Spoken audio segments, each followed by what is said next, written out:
जय गुरुदेव। दूरदर्शी आवाज मासिक पत्रिका 1 अगस्त 2021। पृष्ठ नंबर 8। मांस, मछली और अंडे खाने वाले लंबी लंबी सांसें लेकर अपने प्राण त्याग देंगे। जोधपुर 20 मई 1973।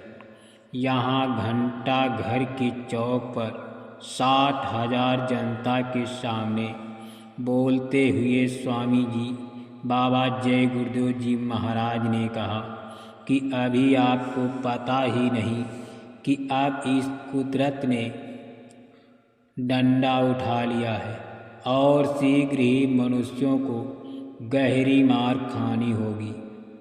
स्वामी जी ने चेतावनी दी कि आप फौरन मांस, मछली और अंडा खाना छोड़ दें, नहीं तो कुदरत आपको नहीं छोड़ेगी।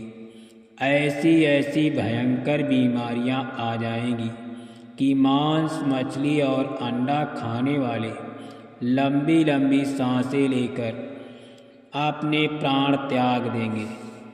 हमेशा याद रखो, तुम भागकर कहीं भी जाओ, मौत तुम्हारा पीछा कर रही है। वो किसी को छोड़ेगी नहीं। कर्म कर्जा सबको चुकाना पड़ता है। एक आदमी था जो नियत रूप से सत्संग में हाजिरी देता था। एक दिन उससे सत्संग में सुना कि जिसने जैसे कर्म किए हैं उसे अपने कर्मों के अनुसार वैसे ही फल भोगने पड़ेंगे। ये सुनकर उसे बहुत आश्चर्य हुआ। अपनी शंका के समाधान हेतु उसने सत्संग करने वाले संत से पूछा कि महाराज, अगर कर्मों का फल भोगना ही पड़ेगा तो फिर सत्संग में आने का क्या फायदा? संत जी ने उसकी तरफ देखकर मुस्कुराकर एक ईंट की तरफ इशारा करते कहा कि तुम इस ईंट को मेरे सर पर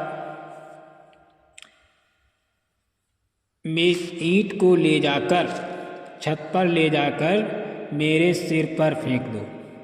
ये सुनकर वो सत्संगी बोला कि महाराज, इसको तो आपको चोट लग जाएगी और बहुत दर्द होगा, मैं ये काम नहीं कर सकता।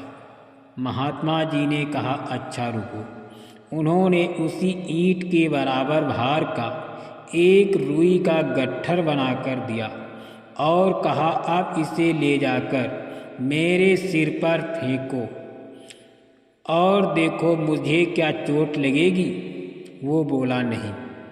महात्मा जी ने कहा, बेटा, इसी तरह सत्संग में आने से इंसान को अपने कर्मों का बोझ हल्का लगने लगता है और वो हर दुख तकलीफ को परमात्मा की दया समझकर बड़े प्यार से सह लेता है। सत्संग में आने से होने वाले पापों से भी बचा रहता है और अपने सतगुरु की मौज में रहते हुए एक दिन अपने निज घर सतलोक पहुंच जाता है, जहां केवल सुख ही सुख है। सत्संगी को सत्संग की महिमा समझ में आ गई। उसने महात्मा जी के चरणों में प्रणाम करके अपनी गुनाहों की माफ़ी मांगी।